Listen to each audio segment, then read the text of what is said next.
What's up everyone, this is FP Sticks bringing you some more Go Battle League battles here in the Great League, and in today's video I am running a team that features the Pokemon GREEDENT in it. So I think GREEDENT is kind of in an interesting spot in the meta right now. I have been seeing so many Trevenant, so many Swampert, so many Sableye, all floating around, and GREEDENT has a lot of positive matchups against a lot of those ghost types because of the normal typing and its access to crunch, as well as having bullet seed as a fast move. You're able to generate energy very quickly and also spam out neutral damage body slams in a lot of matches. And so this is a team where I'm running Drapion in the lead. Drapion is another one of those kind of really solid core breakers against a lot of the opposing dark types or fairy types or ghost types.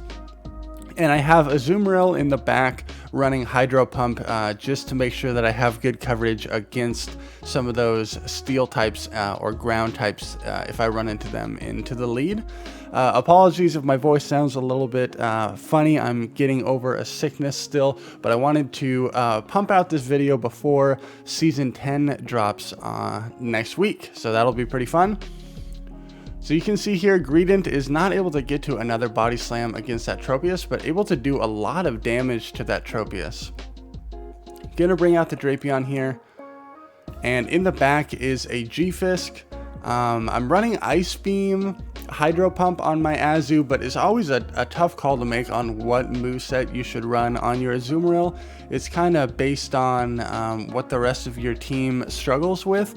So this team, for example, would still somewhat struggle against like steel types and ground types, especially if I saw it in the lead. So I for sure need Hydro Pump, but there is definitely a case to be made that I could run Play Rough instead of Ice Beam. It's really tricky with Azumarill. You for sure need Hydro Pump with this team, and there are some scenarios where I'm stuck in the mirror match against an opposing Azu and I don't have Play Rough, so that's a little bit unfortunate. I tried to catch on my Drapion there, but the game did not register.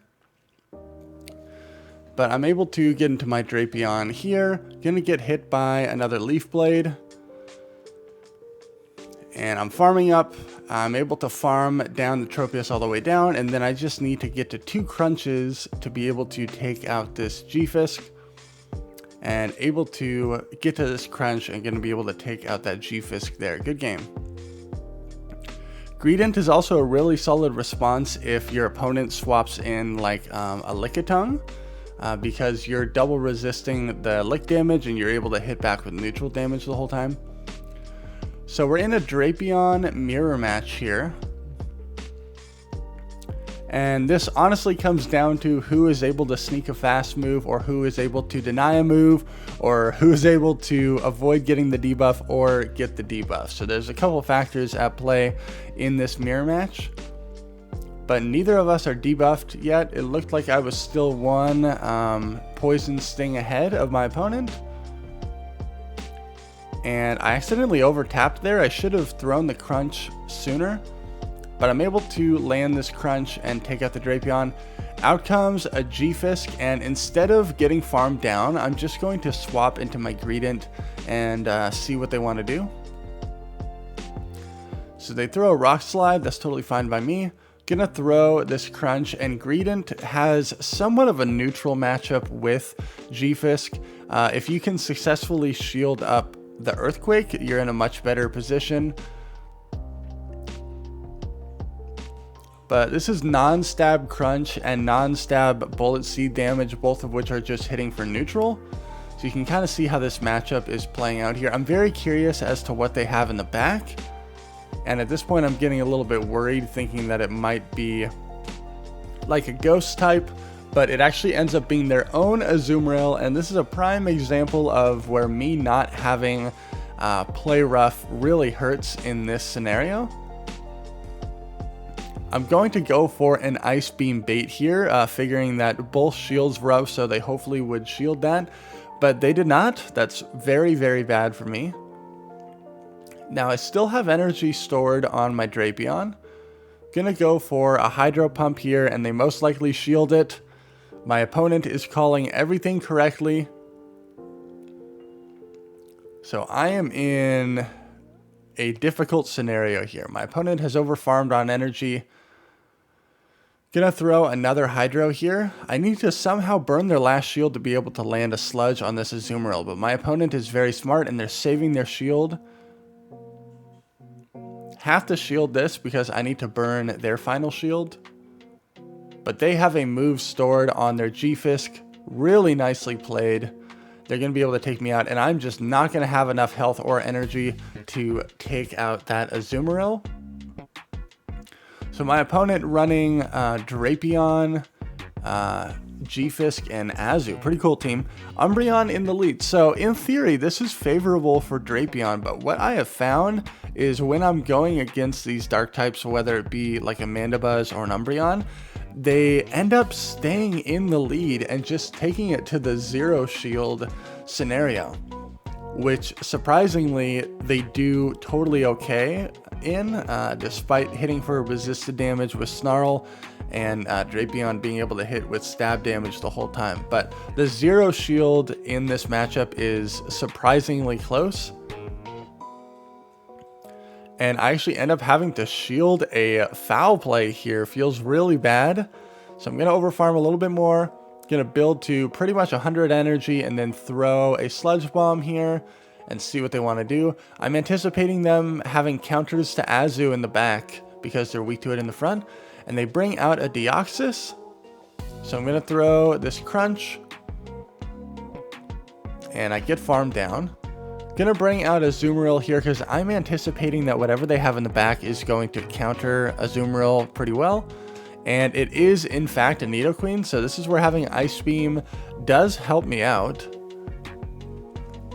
because I'm able to get to these charge moves quicker.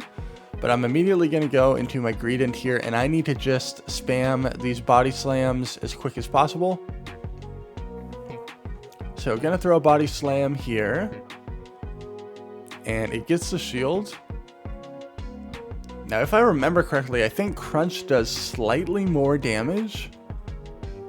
But Body Slam gets stabbed. So I throw Crunch here thinking that maybe this will be just enough to knock it out, but it is not. Probably a mistake on my end. I have to bring out the Azumarill and gonna shield this. I really need to be able to bubble down this Nidoqueen, and I'm able to do it. They bring out the Deoxys. And I need to commit to getting to this Hydro Pump to be able to take them out, but my defense is lowered. I'm able to survive that Psycho Boost and get to this Hydro Pump, and I'm going to be able to take out that Deoxys there. Good game. That was a really close game. Drapion into Trevenant. This is very favorable for me. Out comes Skarmory, and luckily the Skarmory's in the back, so my Azumarill is able to get aligned with this. To be honest, a lot of my matchups with Azumarill are very, very rusty because I very rarely run Azumarill. It's, in my opinion, it's kind of a boring Pokemon to play just because it feels so slow getting to the charge moves. I know there's a lot of people that really like Azumarill, so no hate thrown their way, but just for my personal play style, it just feels a little bit too slow for me. But it is very bulky. I'm going to be able to tank that Sky Attack, no problem, and get to another Ice Beam here. And my opponent ends up double shielding, so I'm just going to go straight back into Drapion here. I know that they still had Trevenant, which is why I didn't mind making this swap here, but they have a Bastiodon in the back. So Trevenant double steal, and there is no way that Greedent is going to be able to take out this Bastiodon, but I'm going to try. I have 2 shields, and so I wanted to try to see how much damage Greedent can do against this Bastiodon, but this is just absolutely devastating. These crunches are hardly doing anything. I can attempt to catch a move on my Azumarill, but I still have a Trevenant to deal with. Able to deny a Smackdown there, which is really good. But no defense fell on any of these crunches, and this is honestly making the difference in this endgame. Where is the defense fall? Still not there. I go for the catch right there, and I'm able to get it, which is really good for me. But I need so much energy. Out comes the Trevenant. I have to land 2 crunches on this before I get hit by a Seed Bomb. So I'm going to throw again. I cannot afford to get hit by a move from this. And then I need to be able to get to a crunch against that Bastiodon. But they still have the Skarmory. And so I need a crunch on the Skarmory, which isn't even enough. And then I need a crunch on the Bastiodon. So GREEDENT is just putting in overtime here and not able to take out the 2 steel types in the back. But not bad. GREEDENT threw like 12 crunches against that Bastiodon or something crazy like that. Good game. Another Drapion mirror match. My opponent does have the Shadow, so I'm assuming that they'll probably win the CMP tie, knowing that their IVs are most likely worse than mine.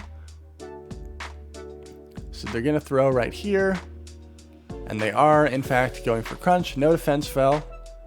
I know that they are 1 poison sting ahead of me because they snuck in on one of my earlier moves. So gonna throw the crunch right here. No defense fell. This is like team crunch.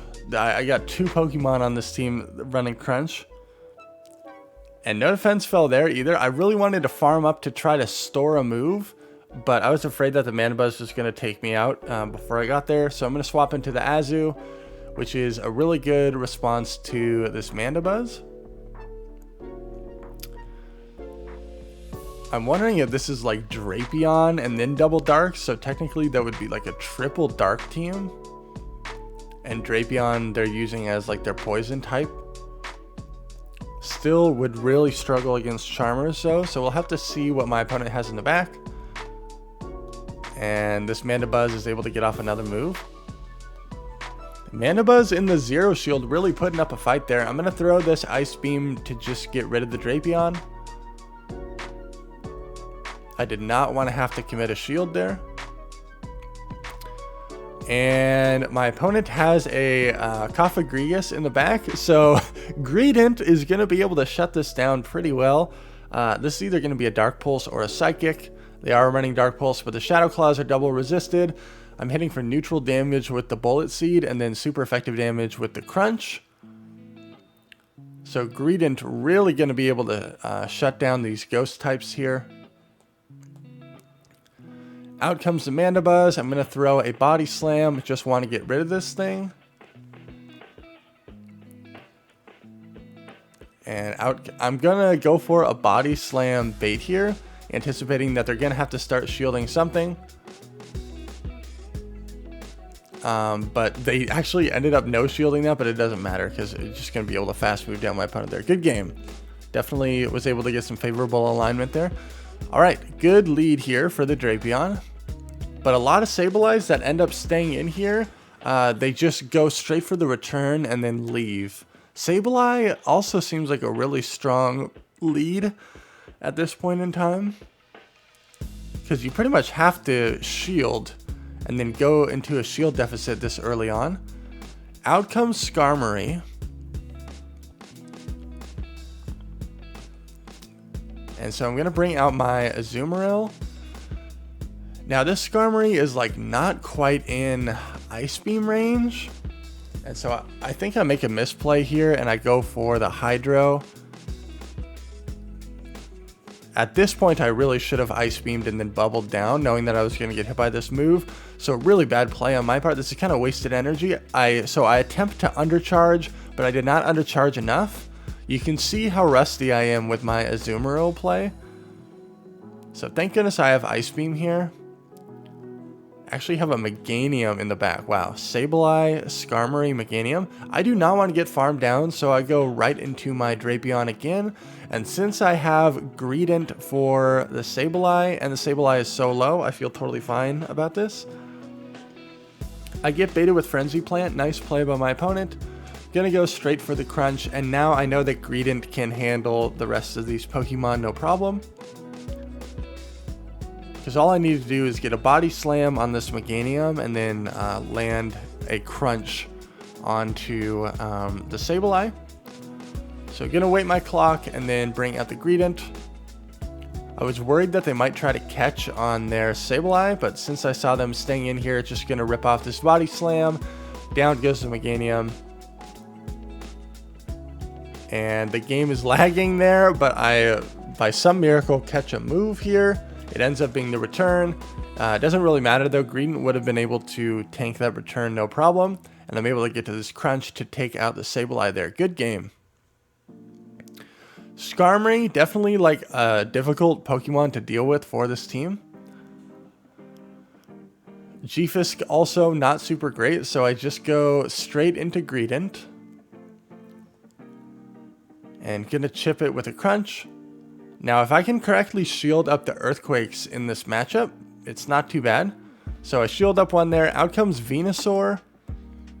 I'm really glad that my Azumarill gets to avoid this. And then we get some more lag here.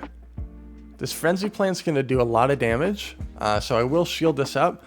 I'm now 2 shields down. I'm really trying to fight for switch advantage here. So I get a shield off that Venusaur, going to throw another Body Slam.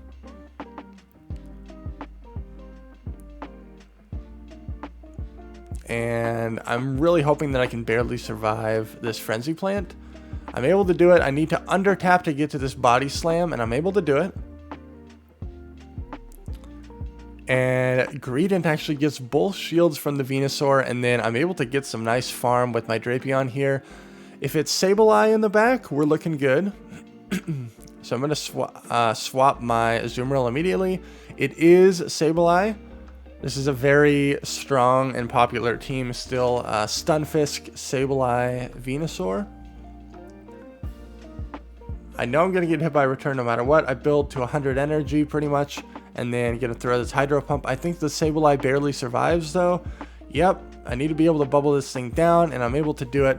Out comes the G-Fisk. I'm just going to go for the Ice Beam here and then hope that I can get to a crunch to take this out. Because I know that they cannot store Rock Slide and Earthquake. So they hit me with a Rock Slide. I'm right at a crunch. And I think this is just enough damage to take out the G-Fisk there. And able to come back from that tough lead. GREEDENT really pulled a lot of weight in that secondary matchup. Diggersby in the lead. This is so bad. So I'm going to go straight into GREEDENT. And similar to the G-Fisk matchup, if you can shield up the big move here, it's not too bad. So I shield up the Earthquake. Going to go for a Body Slam here. My Bullet Seeds are hitting for super effective damage, but really not chunking too much. I have a lot of energy stored on the GREEDENT right now. Now, when your opponent stays in like this, it kind of tells you that they're either weak to the GREEDENT in the back, or they have a better response for the Drapion in the back, which could be like a Swampert or some sort of a Steel type. Probably a Skarmory is what I'm anticipating. So I'm going to throw the Body Slam right here. I am down 2 shields. And I know I'm going to get hit by a big move here. But I want to be able to Bullet Seed down this Diggersby, and I'm able to do that. Out comes a Cresselia. So I'm going to go back into my Drapion, and it's actually a Frostlass in the back. So Drapion very strong against the back line of my opponent here. I get the Defense Fell on the first crunch, and that is huge. I need to barely be able to survive this Avalanche. I'm able to, no problem. And because of that Defense Fell, this crunch is now going to be almost lethal on that Frostlass, but I'm able to farm it down. Out comes the Cresselia. They're able to get to a move before I can get to a crunch. Really nice play. But my GREEDENT is still healthy enough that I'm going to be able to rip off a crunch. Gonna hit for super effective damage. And then I have another crunch loaded. I had so much energy stored on this GREEDENT, and at this point it's pretty much game over because Azumarill is going to be able to clean up. Thank you all so much for watching. Make sure to like, comment, and subscribe if you appreciate the content. Best of luck in your final battles before Season 10 drops, and I'll see you all in the next video.